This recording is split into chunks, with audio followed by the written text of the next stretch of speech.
tëngërëm lañ leen di wax saa su nekk rek ñi safoo site internet di Buzz M TV Sénégal bu leen fàtte di abonné di bës cloche de notification yi ngir dara bañ leen a raw ci seeni xibaar. daal leen ak jàmm mbokki internet yi safoo di seetaan Buzz M TV Sénégal cant ak ngërëm ñu na leen si topp bi ngeen di topp saa su nekk di fi taataane xibaar la chaîne des patriotes comme ni ñu doon koy waxee saa su ne. N'oubliez pas de vous abonner, partager vidéo bi, like dina si am solo dina tax contenu bi gën a yaatu ñu bari di si mën a jot te di ñëw ànd ak Sa Ndiogou analyse bu am solo bi nga xam ne def na ko daal di wax xalaatam gis-gisam si réew mi ni muy doxee waaye tamit li xew si semaine bi jamono bi ñëw na si sortie bi nga xam ne Cheikh Yérim Seck def na ko liñ naan le bonheur des uns fait le bonheur des autres mooy noonu comme ni ko français bi di waxee. moo am si li nga xam ne xew na si kaaw Badara Gadiaga bi ba Cheikh Yérim Seck sorti si nag ñëw di si wax di leen si ñëw ak jàngat yu am solo yi nga xam ne moom Sa Ndiogou def na ko si waaye tamit moom Bouba Ndour jooy yi nga xam ne jooy na ko si plateau bi aussi tamit Sa Ndiogou ñëw na si ak analyse yu am solo waaye nag li si rawati nag mooy sorti premier ministre Ousmane Sonko bi nga xam ne nag mën nañ ne jamono bii moo nekk nag li nga xam ne nag moo di débat foo dem si la ñuy wax diggante ak kii di président Bassirou Diomaye Diakhar Faye. mbokk yi balaa ñuy sori dañuy démarrer yëf yi ak ki nga xamante ni kii moom la ñuy tuddee Bouba Ndour dañuy njëkk a jël Bouba Ndour muy jooy li ñu wax kan mooy magam ak ni ko nit ñi war a fonke ak ni ko nit ñi war a respecté Bouba Ndour moo ñuy wax tey kan mooy magam ñu déglu Bouba Ndour mu wax ñu kan mooy magam ak nit ñi fan lañ ko war a teg je vous en prie. dama ko rus kii dafa baax kii ñoo bokk ndey ak baay mais kii dafa baax kii jaral na ma rey sama bopp ñoo bokk ndey ak baay je vous jure billahi wallahi taala. je comprends ton émotion. gis nga kii il n'est pas xoolal gis nga dans la non je reviens kii il n'est pas parfait nit kenn parfait wul mais kii ku ñu war a wormal la xam nga tax ñu war ko wormal xam nga lan moo tax ñu war ko wormal grand bi dafa baax dañ ko war a wormal deful kenn dara gis nga tëj kër gi premier ministre ne daf ñuy xeex mon intégrité physique mon visage moom la ñuy def fépp defuñu fi visage yu kenn tey dama génn romb ñaari nit ay nit. mbokk yi kàddu yi mooy yi nga xam ni moom la Bouba Ndour yëkkati. mu jëm ci magam waaye wax na ni génn na tey daje na ak ay nit ñoo xamante ni bii nee na dafa génn ay nit saaga ko loolu moom du la kenn di rafetlu saaga jaaduwut ak ci kum mën a jóge saaga moom wax dëgg fa yàlla lu ñuy ñaawlu la defe naa ni kenn warta saaga kenn waaye Bouba Ndour dafa nettali saaga bu ñu ko saaga mu naqari ko et pourtant nit a ngi toog ci place bi nga xam ne moom la nekk ñu autoriser ko muy saaga bàyyi jàmbur muy saaga nit koo xam ne nekkul ci plateau bi di ko wax yoo xamante ni bi wax yu ñaaw et pourtant Bouba amul problème ci loolu mais tey lay soog a yëg bi saaga bi dalee ci kaw muy ñëw di naqarlu saaga bi nga xamante ni bi moom lañ ko saaga loolu dafa nekk loo xamante ni bi lu doy waar la li nga xamante ni bi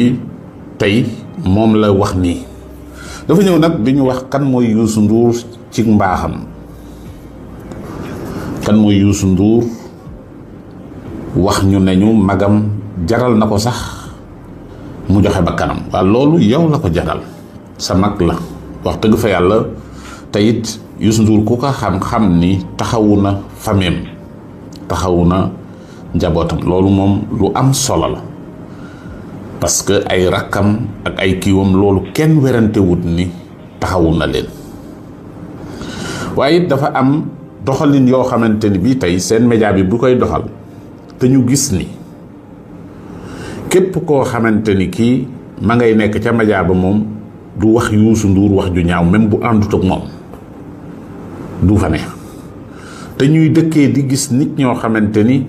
ñi ngi yëkkati ay kàddu di ko jëmale kilifa muy le premier ministre et pourtant amul leen jafe-jafe chaque jour amul benn yoon boo xamante ni bi yemale ngeen waaji pour mu yem ba noppi tey mu am ay yeneen pratique yoo xamante ni bi yéen a ngi koy def parce que mbir mi yëpp bul ne premier ministre da leen di xeex mais lan moo indi yéen ñëpp ngeen nekk fi am ñoo xamante ni bii li ñuy def doonu tut journaliste doonu tut mbiru journalisme mais maanaam xeex la chaque jour yéen a ngi teg Babacar Fall ci rajo bi muy xeex di wax joo xamante ni bii ku ko dégg xam ni xeex dong moo ko tax a jóg et pourtant kii ne léegi man ñi may xeex képp koo xam ne danga may xeex dinaa la xeex ba nga xam ko loolu la premier ministre wax képp ku may xeex danaa la xeex ba nga xam ko te dama ko assumé maanaam làqatuwut mënoon na ko def ci suuf bu doon comme ñenn ñi nga xamante ni bii ñu la Chine lañ maanaam ci suuf la ñuy def li nga xam ne moom la ñuy def mais duñ ko yëkkati ci kaw mais premier ministre dafa jàkkaarloog yéen ne ñi may xeex danaa leen xeex da ngeen a bokk ci ñi koy xeex dane ñi koy xeex il faut que ñu defar wax ji waxul tëbul rek ne dama leen di xeex déedéet dane ñi may xeex c'est que bu waxee nii day mel ni premier ministre dafa jóg rek ne damay xeex ñii te yëf yi demeewul noonu buuba premier ministre dane ñi may xeex dinaa leen xeex bañ xam ni xeex naa leen ñi may xeex dafa am loo doxalin yoo xamante ni moom ngeen di doxalee yoo xamante ni bi nekkatut liggéeyu journaliste da ngeen a làqatu ci wàllu ñun dañuy def nii dañuy équilibré demeewu ni ñëpp gis nañ façon liggéey bi nga xamante ni bi moom ngeen di liggéeyee premier ministre waxu leen ne dama leen di xeex ñi koy xeex lay fas yéenee xeex te dina leen xeex ba ñu xam ni xeex na leen surtout fois que ni buggu leen kenn ku leen xeex mais rangé wu leen dellu leen ci li nga xam ne bii noonu la journaliste di liggéey seen lii ngeen yor nga xamante ni bii tey lépp lu gouvernement bi def ngeen ne lu bon la lépp lu mu def ci lu baax ngeen ne lu bon la bonal ko génn leen ci lool tegu leen ci yoon kenn terewu leen ngeen critiquer parce que critique moom laa wax ci njëlbéen gi wax ni critique ci li defar la bokk mais critique bu objectif mais seen critique yi ngeen di critiquer doona toute critique da ngeen di jël seen média def ko arme di xeex état parce que bëgg ngeen wan état ne ko da ngeen a am doole parce que dañ ne presse dafa am doole ngeen bëgg koo wan état nag bëgg leen a wan ne leen man duma état boo xamante ni bii dañuy wañ sama loxo presse day ñëw di ma wañ sama loxo di ma defloo looloo tax premier ministre wax leen lim leen di wax sur toutefois que ni ngeen war a doxal li nga xamante ni bii mooy yoon ngeen bëgg a doxal li nga xamante ni bii mooy yoon buuba li nga war a def lenn la li nga xam ni moom ngeen signé ci seen cahier de charge bi nga xamante ni bii tey ba ngeen di am télé moom lañ leen jox bu ngeen nekkoon ci loolu kenn du leen xeex mais da ngeen a signé li ngeen signé ba noppi ñëw di ci doxalee neneen jarut jooy di victimiser wu yéen du yéenay victime yi déedéet parfois Sénégal da ngay gis ni sax jeu la parce que bi waa ji bëggee nangu parole bi ne mi ngi jooy te fekk pareegut dafa génn ci jooy yi ba set ci wecc leeral baat bi kon jooy yi comédie la c'est pour victimiser wu mais les autres ñoo joué wut le jeu wa ilaa yow yaa desee mën a jouer le jeu parce que bu fekkee ne tàmbali ngaa jooy foofu da nga waroon a pause der jël kàddu gi ñu ne calmer leen ko ñu triste nga joxe kàddu gi waaye bi ñu bëggee jël kàddu gi comme que yow doyaloo ci wax ji nga arrêté jooy wax ju leer nañ kon jooy yooyu nga jooy fabriqué la c'est pour victimiser wu mais loolu mënul jàll ci réew mi victimiser wu mënul jàll buuba mënul jàll parce que du ngeen ay victime li xew yéen la mënoon ngeen koo dakkalu leen ko comporté wu leen comme ay responsable yoo xamante ni bi war nañ leen a jox média ngeen autoriser nit koo xamante ni kii saa yu ñëwee def na ko sudut noonu ngeen tuddee ko buzz fekk yéen a ngi dugg ci kër jàmbur di wax ay wax yoo xamante ni di ko wax ay bàyyi jàmbur loolu jaaduwut donc du ngeen ay victime munoo victimiser wu ci réew mi mbokk yi dañuy dégluwaat Bouba Ndour ci beneen analyse boo xamante ni nee na moom Bouba Ndour def na ko ñu dégluwaat Bouba Ndour je vous en prie. pour man. ñaari affaire bi ñu mujjee fii àjjuma. bi ñu waxee ci live bu premier ministre bi. waaw dama leen ne premier ministre bi ku ko mere tooñ ko. il ne s'est pas adressé aux Sénégalais. Il s'est adressé au président de la République Bassirou Diomaye Diakhar Faye et de son parti bu ñu demaatee àjjuma loolu laa waxoon te ba premier ministre ba di wax loolu coow Badara Gadiaga am te la mu wax foofu moom la gën a détaillé fii donc coow li n'a rien à voir avec position yi mu jël par rapport à ça maintenant dama doon wax ak benn kii mu wax ma benn terme wolof ma ne parce que ci biir wax ji day sorti premier ministre bi ñun dañ ci am wàll après li may njëkk a wax moom mooy bëy malam bëy ku dem ci daral dofee jënd ko gaynde taxaw bukki taxaw ñuy xeex bëy bu fa dugg ku ci gàñe ci ñoom ñaar dina la lekkale ñun ñooy bëy bi sunu yoon nekkul ci problème au sommet de l'État ça n'a rien à voir avec émission bi ni télé bi c'est beaucoup plus compliqué que ça ma ne bëy bu bañee ku ko reeree na bañ a fekk gaynde ak bukki di xeex ak jësik wala bukki di xeex mu ñëw dugg fa émission bi tuuti na wala groupe bi di dugg ci problème d'état choc d'ambition sunu yoon nekku si du ñu nekk añoowu sacrifice su kenn. mbokk yi kàddu yi mooy yi nga xam ne moom la Bouba Ndour yëkkati ginnaaw bi nga xamante ni bii def nañ seen njombe léegi nee na njombe li du ñun ni mu waxee daal ne li xew choc d'ambition la wax nee na choc d'ambition la maanaam ay bëgg-bëgg daal di ni koy yóbbu ci diggante ña nga xamante ni ci état fa la bëgg a yóbbu yëf yi ne foofu la problème bi ne te moom Bouba laataan émission bi di commencer rek moom moo wax loo xamante ni bi waroon na ak loolu parce que moom nangu na ni émission bi amoon na coow laataan émission bi seen émission bi di démarrer bi ñuy démarrer nangu nañ ni seen émission bi amoon na coow dañ ne Amadou Ba yaa ngi fàttaliku coow la Amadou boobu dafa amoon buzz loolu la expliqué noonu la ko waxee ne dafa amoon buzz daan ne boobu moom kii la woon ci koor gi maanaam depuis ci koor gi yéen a ngi gën a jalgati di persister ci ay caaxaan maanaam bi mujj nii mooy guddoo bi nga xamante ni bii moo ëpp rek mais mënoo leen a fexe ba wax ji problème bi nga xamante ni bii dëggantaan mooy problème bi am mënu leen a fexe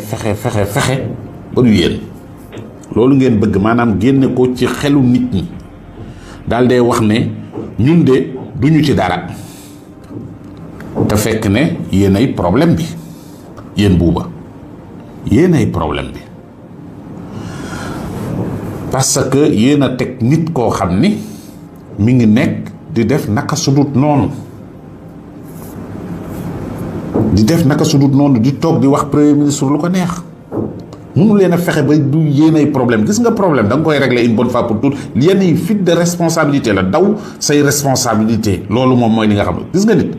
da ngay soit da ngay dëggal sa bopp nga assumer li nga xamante ni bi moom ngeen def nga nangu ko nga ne lii de ñoo ko def te nii la ñuy doxalee nga jàkkaarloog nit ñi nga wax ne nii sunu doxalin la te ñun nii la ñuy doxalee nit ñi xam ne lii seen doxalin la nii ngeen di doxalee ngeen assumer ne da ngeen a taxaw pour jàmmaarloog état bi xam nga li Ousmane Sonko wax maanaam dafa am courage taxaw jàkkaarloo ne ñi may xeex dama leen di xeex yéen nag da ngeen a bëgg a daw ne ñun xeexuñu bokkuñu ci lii léegi ngeen jëlee fi daal ne ñee ñoom ñooy xeex seen problème la ñoom léegi da nga bëgg a toxal ba loolu du problème bi parce que bu boobaa tamit résoudre problème bi parce que nit ñi nelawuñ xam nañ li xew yéen a taxaw am nu ngeen comporté woo assumer leen ko soit ñaar moon mën a ne ngeen dellu nekk normalement télé normal journal boo xamante ni bi day def normalement parce que xeex bi nga xam ni moom ngeen yàgg a xeex le Pastef du tey yàgg na Ousmane Sonko wax na ko l'autre jour campagne électorale bi ngeen fi waxee ne jox nañ leen xaalis Tring Awal jox na leen fi xaalis yéen a ko bindoon seen journal ko bindoon rappelé na ko bi mu yeew dafa rappelé li muy wax ay fee la sekk ajjuma ngeen teg nit koo xamante ni kii day taxaw jàmmaarloog mu di ko wax ju ñaaw sekk ajjuma loolu ay fee la lu nit ñi gis la léegi nag bu ngeen bëggee wax ne problème bi ñun du ñun mais problème bi ñoom ñoo am problème là situation bi ngeen nekk du ngeen ci génn situation bi ngeen nekk du ngeen ci génn parce que il faut ngeen assumer seen responsabilité même bu leen làqatu parce que gis nañ leen li gën a doy waar ci àddina mooy làqatu mbëtt ngeen làqatu ñëpp gis nañ leen sénégalais yi comprendre nañ li nga xamante ni bii moom ngeen di def gis nañ leen donc soit ngeen assumer daal ne ñun lii mooy sunu doxalin te kenn mënuñu cee dindi looloo tax ma naw Sidy Lamine buy doxalam day doxalam danaan fang nekk au front du làqatu du arrière du délégué ab ko combat danaan fang nga xam ni mi ngi nii Ousmane Sonko lii la daf ne fang ne ñi may xeex waxul na day xeex Massamba wala Mademba mais ñi koy xeex léegi yéen ngeen yëg ni yéen la war a xeex kon kay yéen a ngi koy xeex nangu leen loolu mooy li nga xamante ni bii mooy wax ci mbokk yi li tax lii am solo dañuy déglu Pape Makhtar Diallo parce que dafa nekk ba tey ci même yëf yooyu Pape Makhtar dafa defoon émission ak Souleymane Ndéné Ndiaye ca Walfadjri mu am ay kàddu yoo xam ni yëkkati woon na ko wax ko Souleymane Ndéné Ndiaye ci façon mbalak la ko defee parce que boo seetaanee émission bi sax ñëpp xam nañ mais après dafa am loo xamante ni bii ñoom waa TFM yi dañ ci def émission seen rajo yi dañ ci def émission di diaboliser di ñaawul ñu déglu Pape Makhtar Diallo kàddu yi nga xam ne moom la yëkkati je vous en prie. Macky Sall pratiquement 12 ans mujj ci am plainte ñi convocation ñi fi nekkoon di def émission mosoo ci dégg ku ci wax ba ñu ni ko dañ ko plainte wala dañ ko nii wala dañ ko laal mais bu nekkee na da ngay ñëw di Moustapha da ngay ñëw di Mame Birame loolu da ngay ñëw di keneen lu te amoo xam-xam bi ñooñu am xamuloo fii liberté yam xamuloo loo xamante ni wax nga ko mën a dépassé bu nga ko mën a dépassé mais souvent ci ay tuuxi doona kese la lay dugal te man awma benn sympathie ci groupe de presse boobu fii laa toog lan la salon d'honneur ñu invité lu mu tudd avocat ba maître Souleymane Ndéné Ndiaye di ko tooñ di ko naan yow avocat bu musuta gagné procès mais ñu def ko éditorial loolu bu ma juumul weekend bi la woon ñu bàyyi ba la lundi jël extrait bu may waxee avocat bu mënu jël gagné procès def ko élément ñoom groupe de presse boobu jàllale ko ci rajo bi beneen groupe de presse aussi jàllale ko def ko événement ci loo xamante ni du sax incident ndax fin émission bi ki nga xamante moom laa doon waxal nee na ma non maa ngi doog ay comprendre style bi nga doon poser question da nga nekk dans la provocation. ñu toog di jéem a diaboliser di naan dañoo xamadi chroniqueur waaw léegi ñoom seen leçon yi ñu doon jox Pape Makhtar Diallo lu ñu ko appliqué seen bopp. Madiambal Diagne jamono jooju tweet na bind lu ko neex keneen ki moom instant mi ngi rëbës du ma wax ay waxam moom bind wax lu ko neex. mais ñooñu doon naan Pape Makhtar dafa xamadi Pape Makhtar dafa lii dafa laa. mais pour avoir dit à Souleymane Ndéné avocat musul gagné procès. te xoolal loo xamante ni voilà c'était juste benn kii bu ñàkk fayda avocat musul gagné procès ñu jël def la nga xamadi un ancien premier ministre. wallahi ñi toog di naan un ancien premier ministre léegi un premier ministre boo xamante ni mi ngi nekk en exercice ñuy toog di ko wax ju ñaaw dem ba koy naan yow boo nekkoon benn dëkk yow ak sa doom doo leen fanaan mais imagine lan lay sous-entendre. mbokk yi Pape Makhtar Diallo dafa wax yoo xam ni wax ji dafa am solo trop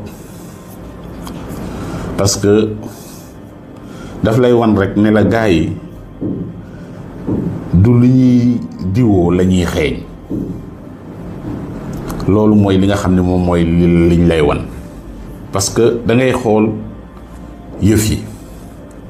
Pape Makhtar da doon kaf wax premier ministre Souleymane Ndéné Ndiaye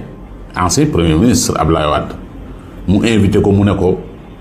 yow avocat nga bu mosoo gagné procès ñu wax ci loolu ñoom ñu def ci élément ci loo xamante ni mu ngi amoon vendredi ba lundi ba ñu di ci wax ba noppi nag naan un ancien premier ministre di ko taxé lu ne di ko wax naan dafa xamati dafa réew c'est parce que lan dafa wax un ancien premier ministre wax joo xamante ni bii teguwut tey jii ñu mën a teg ñoom ñi nga xam ni ñoo doon def loolu koo xam ni moom ci jëmmi boppam dafa ki muy waxal premier ministre la boo xamante ni bii mi ngi doxal non seulement waxut lii Pape Makhtar wax ju woyofee nii mais maanaam dafa saaga wax ju bon ju ñaaw ju salte joo xamante ni bii kenn bëggu koo dégg képp kuy nit ku baax bëggoo dégg wax ci képp ku ko bëgg a dégg nag booy boo nga considérer sa bopp ci façon yeneen nit ñi mais képp kuy nit ku baax bëggoo dégg wax jooju képp kuy nit ku baax ku ne nag na xam fi mu féete ci wax ci mais kuy nit ku baax bëggoo dégg wax jooju wala yow am jombale nga sa bopp génne wax jooju ci sa gémmiñ jombale nga ko sa bopp dégg wax jooju ci sa gémmiñ et pourtant daf ko wax mais amul benn problème boo xamante ni bi plateau bi am na ko jàpp nañ ni ñoom li ñuy yëkkati lépp lu ñu yëkkati ci lu bon di ko teg ci le premier ministre amul problème foofu moom lu waaye yëkkati mën na faa sànni loolu mooy li nga xamante ni bi ñoom moom lañ jàpp nañ ni wax ju bon ju ne mën nañ koo yëkkati jëmale ko ci premier ministre amul problème bu doon tey ñoom fonction bi lañ doon wax maanaam ki incarné fonction bi la ñuy respecté kon bu ko premier ministre Ousmane Sonko di incarné tey war nañoo wax ne ko arrête parce que yaa ngi wax ak premier ministre ngay wax mais bu waa ji demee moom ba am sañ-sañu mën a toog ci plateau bi mën a wax loolu premier ministre xam na ni lii muy wax dara du ko ci fekk parce que moom ñii mu toogal ñoo bokk même gis-gis ci lii nga xam ni moom lay waaj a wax cautionné nañ ko nangu nañ ko moo tax wax ji garaawul ci ñoom Madiambal ma doon wax du woon Souleymane Ndéné Ndiaye la doon défendre du woon poste premier ministre la doon défendre déedéet ba muy wax di défendre c'est que Walfadjri la bañ doxalinu Walfadjri moo ko neexut moo taxoon mu profité pour wut bunt pour tweeter bañ Walfadjri la moom moo taxit bi ñu ko waxee Ousmane Sonko wax ji dérangé wu ko du ci tweeter naqarluwu ko dafa seet wax ja da mu gën a ñaawee sax mu jéem a tweeter ci lu ñaaw loolu nag mel ni ku bëgg Sonko fekk ne lu ñaaw loolu mooy li ko intéressé moom la war a gën a mën a wasaare di làqatu nag ci ay wax di interpréter lii mooy li nga xam ne mooy dëgg. Pape Makhtar li mu wax c'est tellement vrai que ni ñoom ci seen jëmmi bopp personnage Ousmane Sonko moo leen neexut. c'est parce que dañoo jàpp ni teraanga gu ñu mës a am ci àddina moo leen ko xaj. lii rek mooy seen problème bañ gi yépp loolu la mais teguñu ko fenn. mbokk yi ak xarit yi dañuy àndandoo déglu Cheikh Yérim Seck. Cheikh Yérim Seck dinañ ko déglu ci ñaar parce que day soog a ñëw. Cheikh Yérim dafa ñëw nee na daf ñuy wax moom Cheikh Yérim ñu déglu ko yan kàddu la wax après ñu soog a ñëw faram-fàcc. yéen ñi nga xam ni Sénégal yi ay observateur ngeen dinaa leen junj ñeenti yëf ngeen xóotal ko je pense que bu ngeen ci enquêté da ngeen xam li xew démb ak lan moo tax mu xew. premier yëf bi ma leen di junj mooy li xewoon ci nomination Samba Ndiaye yéen ñëpp il faut Sénégalais ngeen delluwoon ci loolu lan moo tax Diomaye Faye toog ba ci yàgg mu naroon am benn réunion mu annulé ko def conférence de presse taxaw wax ne Ousmane Sonko la mu wax moom la regardé man regardé ma dem leen poser question bi il faut ñi nga xam ne dañuy def analyse politique wala investigation politique ñu xalaat ci loolu d'abord. deuxièmement kooku ñuy wax dafa dem Touba kooku Cheikh Diba la Cheikh Diba moo demoon Touba semaine passée. analyste politique yu Sénégal yi intéressé wu la ci benn événement bu xew benn discussion boo xam ni Cheikh Diba ak Ousmane Sonko ñoo ko am autour de la dernière campagne agricole ci kanamu Diomaye ak ay ministres xóotal leen loolu dina tax ngeen comprendre lu bari ci li xew. am na benn conseil des ministres bu yéex a commencé boo xam ni Sonko Diomaye dañ fa toog lu yàgg ba Cheikh Diba fekk leen fa loolu ministres yëpp xam nañ gouvernement bi ba xam nañ ko yéen investigateurs yi intéressé wu leen ci loolu ba xam lu ko waral.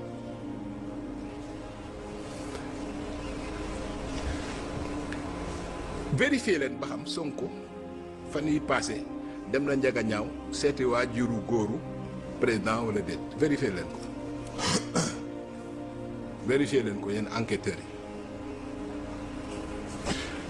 yi ñiy def politique nag ak science politique yëpp aussi nañu intéressé wu ci facteur personnel wu Absa Faye la deuxième femme du président maanaam ñi nga xam ne ñëpp dañuy analyser politique gu Sénégal tey boobu beneen piste la aussi nañ ci intéressé wu ñu gëstu ko mais li ëpp solo li ñu war a gëstu lan moo tax Ousmane Sonko def ay consultation weeru kooru yëpp te ba léegi gouvernement mënta am na ñëpp gëstu ci loolu parce que nag man yëf yi de c'est quelque chose que je surveille comme du lait sur le feu. mais remaniement dafa waroon am. weeru koor bi yëpp Ousmane Sonko mi ngi doon consulter dégg nga wax remaniement depuis weeru koor bi ñu ngi koy mérité mënta am. ñiy investiguer nañu xalaat nañu xool lan moo tax lan ban problème moo posé wu ci poste de souveraineté yi maanaam ci gouvernement bi poste ministre des finances ministre de la défense ministre de l'intérieur ministre des affaires étrangères ñiy gëstu ñëpp ci Sénégal nañu posé wu question def enquête lan la poste yooyu posé comme problème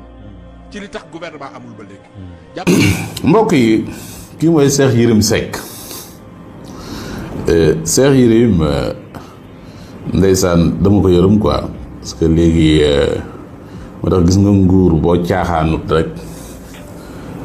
commencé def fulla fayda ci lu bari moo tax nit ñi dañuy moytu léegi dañuy wut façon bu ñuy communiquer dégg nga ko li mu wax ni mu waxee Cheikh Yérim dafa absenté ay weer ñëw toog war a indil nit ñi lu leer naan gëstu ji leen lii gëstu ji leen lee gëstu ji leen lee gëstu ji leen lee gëstu ji leen lee yéen ñuy def analyse politique gëstu ji leen ci lii gëstu ji leen ci lii topp leen piste yi indiwul dara maanaam dafa ñëw di wax nit ñi ne topp leen lii topp leen lii topp leen lii Cheikh Yérim topp kaa la fi indi quoi maanaam dafa dem toog bi mu toogee observé nekk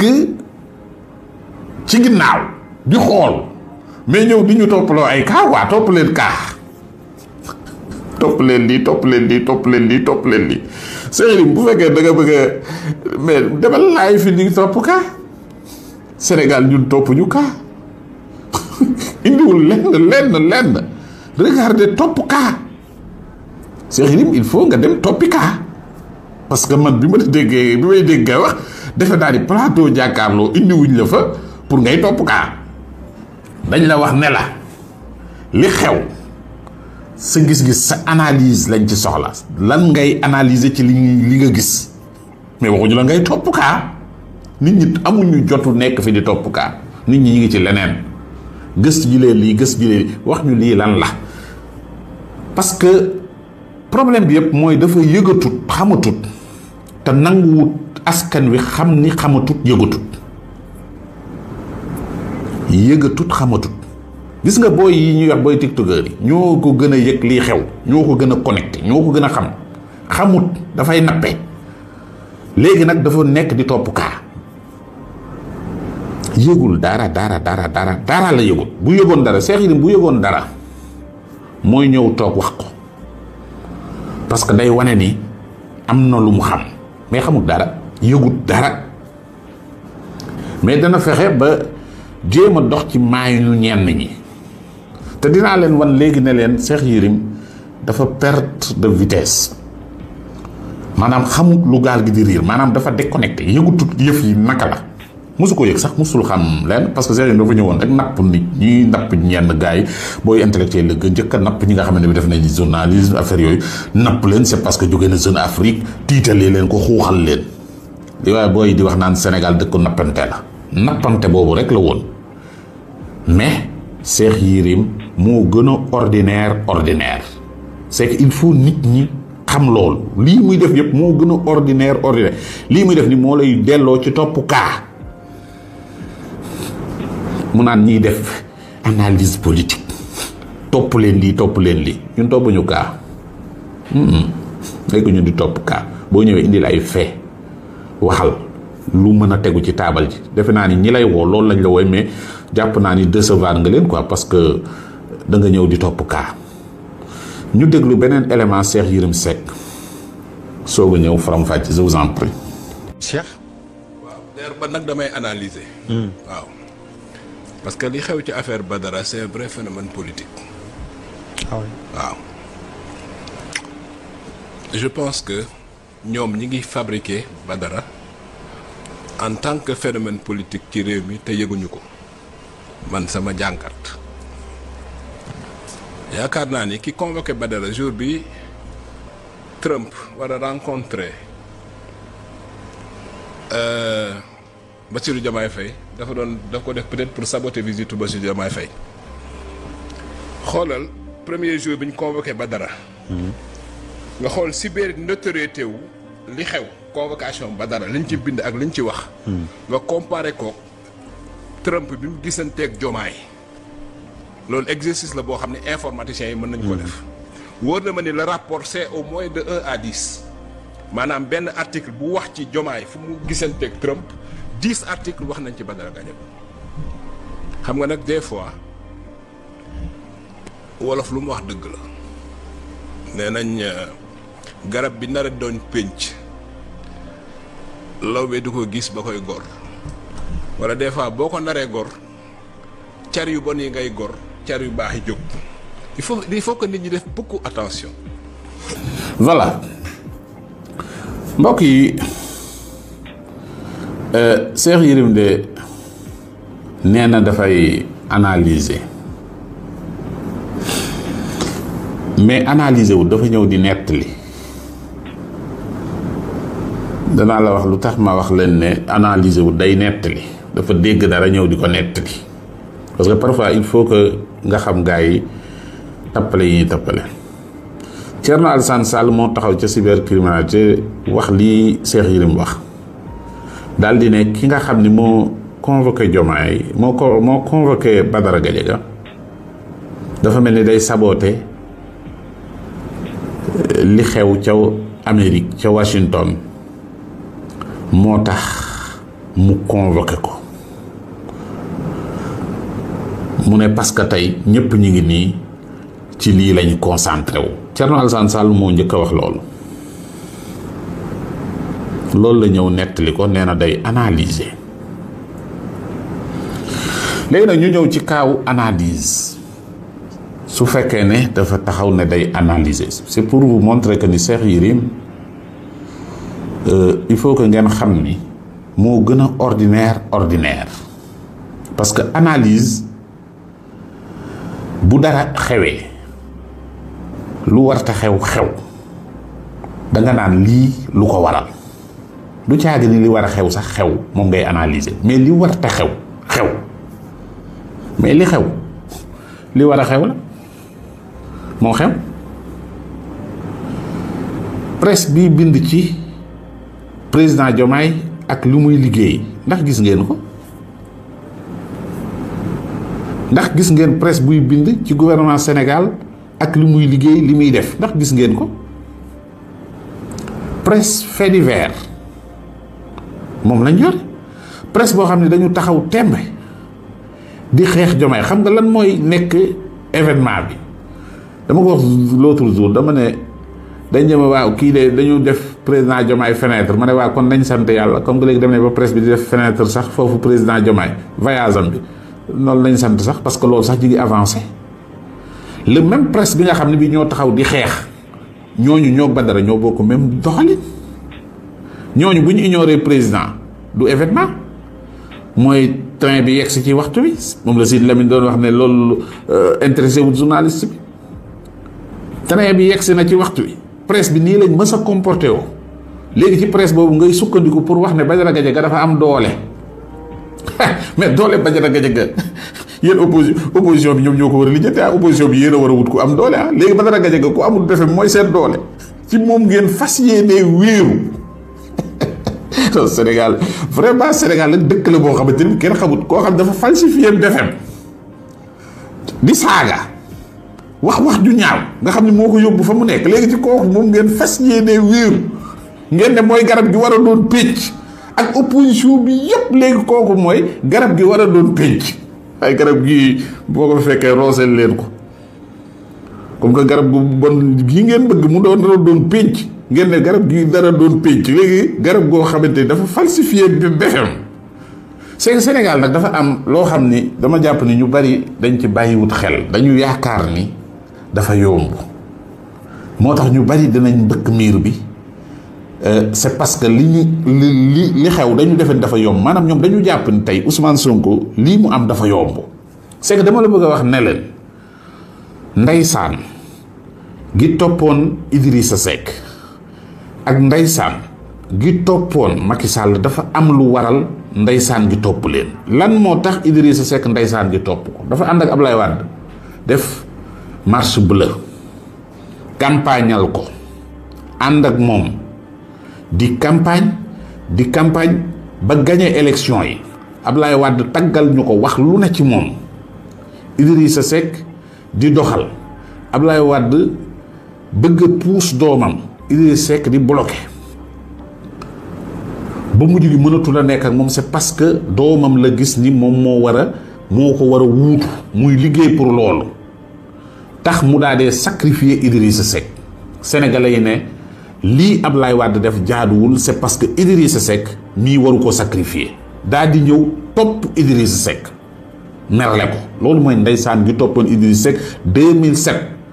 te bu gëmoon boppam doon na yóbbu Ablaye Wade deuxième tour mais Ablaye Wade ba mu ko dugalee mu dugg palais génn boobu la sénégalais yi dañ ci moom daal ni kii li muy def gëmu ko kon dootuñu ko merle loolu lu wàññi ci électorat Idrissa Seck la mais doon na yóbbu Ablaye Wade deuxième tour. Macky Sall Ablaye Wade taxaw tagg ko wax ni bi ma ko falee ba nëgë ni sama projet yëpp moo ko génne c'est pour xas Idrissa Seck moo taxoon muy wax loolu waaw xool sama siège bi et cetera ba mu demee ba ci biir mu yëg ni mi ngi defar koo xam ni mën na loolu mu jël ko yóbbu ko assemblée nationale ñu jëlee ko assemblée nationale ak la fa xew yépp wëlbati ko di càmbar ay mbiram sénégalais yi merle ko c'est parce que xam nañ ni Ablaye Wade lépp lu muy def doom jee tax te Idrissa Seck dafa waxoon ne Ablaye Wade Macky Sall mënut a am lu ëpp li ma am ci Ablaye Wade parce que xam na ni moom la Ablaye di gën a bëgg ci Macky Sall mais lu mun nag maaye doom ji la gën a bëgg loolu bokk ci li tax nit ñi merle Macky Sall. Macky Sall defut erreuru Idrissa Seck moo tax li mu am après moom mu am ko ndeysaan ji foofu la leen toppee ndeysaan jooju mooy li nga xamante ni bii moo leen topp léegi nag bu dee ndeysaan jooju ngeen bëgg a dëggal ci koo xam ni kii amul BFM ba noppi am ñàkk BFM garaawul mais falsifié BFM moo garaaw léegi ngeen ne ci moom ngeen wéru ba noppi wëlbatiku di wax ju ñaaw ci làmmiñ bi loo xam ni jombale nga ko yow sa bopp léegi ngeen ne kooku mooy garab gi war a doon pénc yéen a ngi ci njuumte yéen a ngi ci njuumte tu rëy rëy opposition bi léegi kon waa ji mooy seen yaakaar yéen a ngi ci njuumte lu rëy rëy sénégalais yi la taxoon ñu topp ñële newut ci kii de bu dee nag da ngeen def Ousmane Sonko nag moom ñëw leen ci moom bu fekkee da ngeen a yaakaar ni moom ci jëmmi boppam gars yi noonu lañ ko déedéet Ousmane Sonko dafa taxaw di wax ak sénégalais yi di dénoncer di leeral sénégalais yi def 15 ans impôt et domaine sàccu fa dara mënoon a toog dund nu ko neexee comme ni gars yi di gale yaabee mu wàcc fa loolu yëpp affronter le système xeex ak ñoom jàmmaarloo ak ñoom ba tey jii mu mën a jot li nga xamante ni bii moom la jot c'est parce que dafa perdre léppam bootuwut ci kenn ba tey mu mën a nekk li nga xamante ni bii moom la nekk tout le monde xeex ko opposition pouvoir ak ñi nga xamante ni bii ñooy presse tout le monde ñëpp a ko xeex ba mu des ak ñi nga xam ne ñoom la desal muy ndaw ñeeg réseaux sociaux yi ñoo ko yegseel fi mu yegsi sénégalais yi ñoo ko yóbbu fi mu yegsi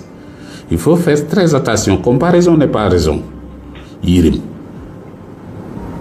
léegi nag yàlla na leen yàlla jàppale ci seen garab googu nga xamante ni bi moo nar a doon penc moom de yàlla ci yàlla musal penc moom de xanaa penc mu falsifié lay doon mbokk yi ak xarit yi dañuy tëjee ak le premier ministre Ousmane Sonko dafa am kàddu yoo xamante ni yëkkati na ko jëmale ko ci li nga xamante ni bii mooy le système c'est très important ñu déglu ko soog a ñëw faram-fàccee je vous en prie. bu ci njëkk mooy résistance au système bi mbokk yi ba may wax waxu système waxantu moom te dañu yàgg wax ni système bi lu doy waar la nga gis ci système bi mooy li gën a néew ci système bi la ca suuf a gën a garaaw te moo gën a yaatu système dafa mel ni iceberg mooy genre glace yooyu nga xam ne boo nee ci géej seen benn cat ci kaw nga foog ni loolu kese la waaye boo jegesee boo matul sa gaal yàqu ndax li ci suuf kenn xam nu mu toll système bi noonu la mel bokk na ci erreur yi nit ñi def mooy jàpp ni jox nañ ñu réew mi rek mooy système ba jeex na déedéet système ba ka jiite woon réew mi moom lenn rek la bopp système bi la te système yi dañu am benn force mooy force de recyclage nguur gu ñëw ñu gunge la ba nga dem ñu xaar kay ñëw ñu fexewaat ba laxasu ci moom te duñ ko jëmale fu bokk ak fi mu joxoñoon waaye dañ koy delloo ci ñoom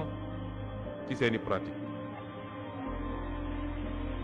mooy essayer la gëmloo ni nguur dafa am ay réalité yàgg leen wax ni nguur amul réalité yow mi ñu fal yaay jox nguur gi réalité bi nguur amul réalité nguur c'est une anti mais fi mu ne nii da nga def benn cliché ci système gis nga système bi wax naa ko fii dafa gën a yaatu loolu système bi boo koy analyser di nga ci fekk homme politique di nga ci fekk technocrate di nga ci fekk homme religieux di nga ci fekk patron de presse di nga ci fekk homme d'affaires di nga ci fekk des intérêts étrangers c'est ça le système ci yooyu ma tudd yooyu yëpp nag wax moom may wax communicateur traditionnel ci lañ bokk sax ak ñeneen rek mënuma lim ñëpp dañ fa fekk ay chef lan moo tax tey tabaski korité mu am ay imam yoo xam ne nee nañ leen nee leen xaala la xaala rasulullah ñu taxaw naan lu tax Sonko divulgué ay secret professionnel système bi la système bi dafa gën a yaatu li nga wax mais gis nga composante yooyu yëpp ma tudd tam am na ci anti système bi moo tax soo jàppee ni ku nekk haut fonctionnaire rek système bi la loolu c'est un raccourci haut fonctionnaire c'est servir son pays da ngaa jàng mais yu ñu la ko de nommé wuñ la da ngaa jàng ba am sa maîtrise ñu ubbi concours ne réew mi soxla nañu ay nit yuy liggéey pour dajale alal pour réew mi soxla. mbokk yi kàddu yi ba yi nga xam ne moom la premier ministre yëkkati muy système man damay faral di wax ni système ki ñu ko gën a explication boo xamante ni bii bokk na ci li tax ma capté ko bu baax a baax Cheikh Tidiane Diop la réalisateur daaray Kocc ñu ngi koy ñaanal sunu borom yàlla na ko xaree àjjana. Cheikh Tidiane Diop dafa ñu wan système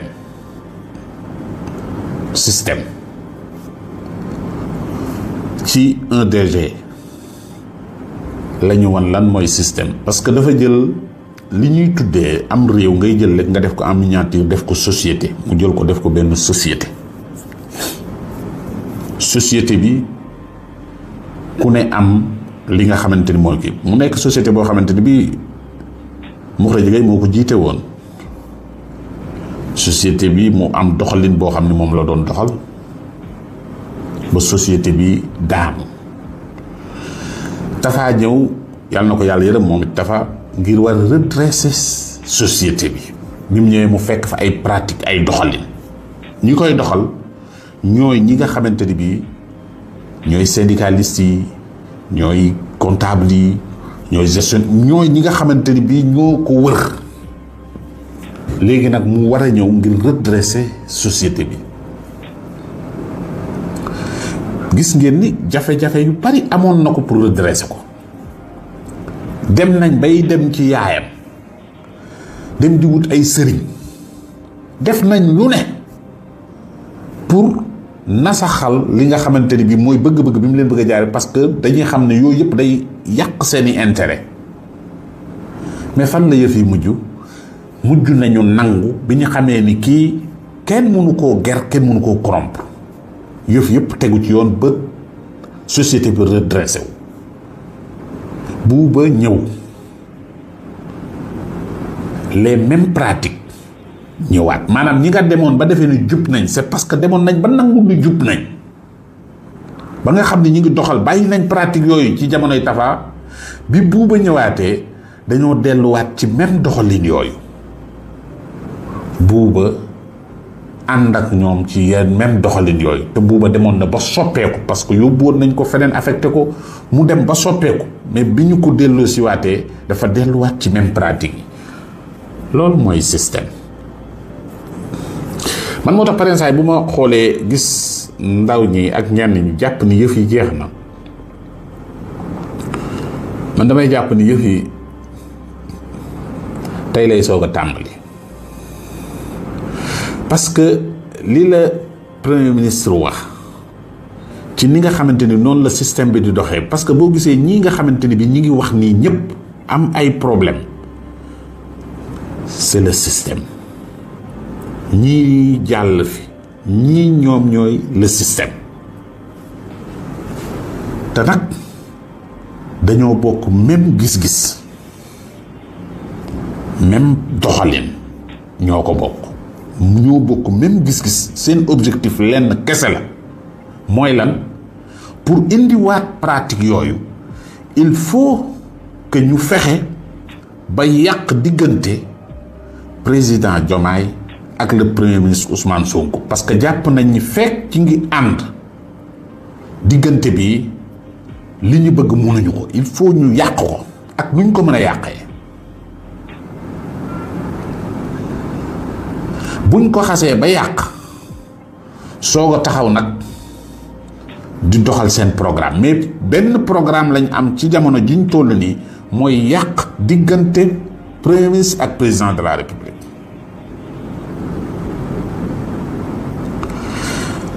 loolu nag leen dong moo ko mën a yombal ñu yegg fa ñu fexe moom la Ousmane Sonko xam parce que boo dégloo ñoom nee nañ Ousmane Sonko Malick Thiandoum dégg naa ko benn vidéo muy wax ne dafa dal ci kaw journaliste yi mu ne dal na ci kaw ñi nga xam ne ñooy magistrat yi ne dal na ci kaw nguur gi gouvernement bi dal na ci kaw président dal na ci kaw dal na ci kaw dal na ci kaw loolu yëpp Malick Thiandoum wax ko mais dafa am lu mu waxut ñan la Ousmane Sonko dalut ci seen kaw mooy le peuple askan wi parce que Ousmane Sonko xam na ni li mu bëgg lenn rekk donc moo mën a tax mu yegg fa mooy lan am soutien peuple bi parce que fekk mi ngi am soutien peuple bi kenn mënut a doxal réew mi sans moom système bi nag ñoom seen problème fi mu toll nii lenn la mooy nu ñuy fexee ba wekki ko diggante moom ak président foofu nag yaakaar naa ni danañ fa yàgg lool ba du ñu am programme bu ñu mën a présenter bu ñu yeggee ci li nga xamante ni mooy 2029 nan lañ mën a xeexee ak ñii parce que lu tax gis nga Assane dafa wax démb lu am solo ci ki nga xamante ni kii mooy le président Diomaye maanaam président Diomaye nii mu mel rek mooy li jekk ci moom nii mu mel muy jub dëggu am yërmande lii rek moom mooy li nga xamante ni moom la mel moo tax Ousmane Sonko bi muy tànn na xam na ki mu tànn wax ji nga xamante ni bi moom la Ousmane Sonko wax dañ ko jëmale ci président mais man jàpp naa ni wax ji mi ngi jëm ci ñi nga xamante ni bi ñi ngi jéem a tabax ñooñu la toj seen ab ndaa ne leen lii ngeen di tabax du fi amee te nag gis naa leen waaye lii ngeen di tabax du fi amee loolu nag peuple bi dañ ko dégg askan wi moo tax askan wi gars yi jéem nañ a def lu ne tuddee nañ leen xar tuddee nañ leen lu ne tuddee ñu mënoo tuddee nañ lu ne ñun ñii ñëpp ñu jël ñu di ñu tuumaal di ñu waxal lu ne di expliquer pour ñu nekk ci suñuy bopp au lieu que ñu nekk ci li nga xamante ni bii mooy protéger le projet mais ku nekk tala protéger sa bopp maanaam ñoom xam nañ ni ñuy xeexee te xam nañ ni ñuy dóoree dañuy ne ci yow au lieu que nga ñëw di leeral léegi nga nekk di leeral say mbir loolu mooy li nga xamante ni bii mooy li ne moo tax saa yu ma defee émission dama koy faral di wax ni askan wi pour li ñuy def yegg jëm fa ñu neex il faut du temps il faut que ñu am temps patient protéger le projet parce que ñoom système bi am nañu fullaay ñoom lu baax ci projet lu baax duñ ko wax yow it amal fullaay yow lépp loo xamante ni bi sax gisoon nga ko mu ñaaw bu ko wax parce que boo ko waxee ci yow la ñuy sukkandiku pour dëggal ñoom seeni wax mais ñoom amuñu problème mu ñoom fexe nañ ba telle sorte que ànd nañ di désinformer nit ñi di wax loo xamante ni bii wërut mais na inondé ci dëkk bi na bari ci dëkk bi donc nag ñi ngi commencé bu baax di jam ñi nga xamante ni bii ñooy chroniqueurs yeeg gars yi nekk ci kii bi nga xamante ni dañu nekk projet bi nga xam ni ci lañ ànd ñooñu la ñuy commencé fexe dugal ci ñoom genn ak ragal ba nga xamante ni bi bu ñuy wax sax par exemple da ngay gis ñoo xamante ni bi sax dañuy bañ sax tudd sax Ousmane Sonko lu tax ñu koy bañ a tudd parce que jàpp nañ ni buñ ko tuddee rek gars yi mën nañoo jàpp ni il faut que yooyu ngeen génne ko ci seen bopp xam ni boo commencé loolu di la dugg symptômes yi commencé nañ ñam maanaam feebar bi ñu lay roof mi ngi commencé du dugg boo demee yow ba commencé foo war a waxee Ousmane Sonko ngay xalaat naan bu ma ko waxee est-ce que lu ma koy wax bariwut est-ce que lii ak lii bu boobaa booy ba nga xam ne piqûre baa ngi commencé dugg commencé nañ laa roof piqûre bi il faut que nga xam ni défendre le projet ànd ak les autorités jàppale leen taxawu leen loolu mooy li nga xam ne bi moo ñu war. mbokk yi moo ngi noonu nuy am contentement ak mbégte saa su nekk si teewlu bi ngeen nuy teewlu di leen si jaajëfal bu baax a baax comme ni ñu leen koy waxee n'oubliez pas de vous abonner partager like vidéo bi loolu dina si am solo dina tax contenu bi di gën a yaatu ba ñëpp di si mën a jot mu ngi noonu mu nekk vidéo bu am solo analyse yi nga xam ne Sa Ndiogou daan na ko si amal nekk jàngat bu pertinent surtout li nga xam ne moom la kii di Ousmane Sonko wax loolu nag mën nañ ne jamono bii tax na sax ba kenn déggatul coowal Badara Gadiaga bi nga xam ne nag tëj nañ ko si kaso bi am na ñuy wax sax que ne lii Ousmane Sonko wax li mu def nii stratégie politique la waaye digganteem ak kii di président Bassirou Diomaye Diakhar Faye dara amu si jàmm ak salaam képp moo si am waaye dafa nekk stratégie boo xam ne dañ koo teg ngir fay coowal Badara Gadiaga te boo xoolee bu fekkee tamit nekkul stratégie tamit loolu moom am na moom kii di Ousmane Sonko réussir na loolu ba kenn déggatul mbirum Badara Gadiaga donte coow li lu ndawaan la mu ngi siy am coowal TFM Groupe Futurs Médias moom Ousmane Sonko sorteem bi daal fay na tëju kii di Badara Gadiaga nga xam ne yóbbu nañ ko mandat de dépôt moo ngi noonu mu nekk nag stratégie boo xam ne am nañu ko jàpp ne kii di Ousmane Sonko loolu la teg wàllum politique kese la waaye moo ko Diomaye mësuñu réeroo te duñu mës réeroo waaye ak lu man di xew li Ousmane Sonko wax bu mu jaaxalul sa xel tamit war ngaa xoolaat sa bopp ndax li mu wax nii moom jàpp na ne ay clan am na te jàpp na ne am na lu mu waxoon ak président Bassirou Diomaye Diakhar Faye te la mu waxoon nag moom dafa mel ni nag mbir yi demewul noonu ndax nag daat na koy wax ne tamit bu gaa yi mënul gouverner nañ ko jox mu gouverner mel na ni kon daal am na lu xew loolu nag xanaa stratégie boobu jàpp ñu ne dina mën a tax ba kii di premier ministre Ousmane Sonko di yëkkati kàddu yu di mel mu nekk daal mbir boo xam ne jamono bii jaxasoo am na lool si patriote yi ndax nag la ñu bëggoon daal mooy kii di Ousmane Sonko ak président Bassirou Diomaye Diakhar Faye ñu ànd nekk benn liggéey réew mi waaye daal jamono bi li nga xam ne daal mooy xew nekk na loo xam ne daat nay yéeme lool président Bassirou Diomaye Diakhar Faye premier ministre Ousmane Sonko kaddu yi nga xam ne mujj na ko yëkkati daal coow la bari na si lool ñu ngi xaar nag ba xam ndax kii di premier ministre wala kii di président Bassirou Diomaye Diakhar Faye dina génn wax si mbir mi am déet waaye lu ma ndexee moom Sonko génn na wax na fu mu féete te leeral na leen luy leer nañ patriote yi nag ñu si bari moom fa ñu nekkoon nañu nekk Ousmane Sonko la ñu àndal fu mu féete fa la ñu féete fu mu joxoñ foofu la ñu joxoñ moo ngi noonu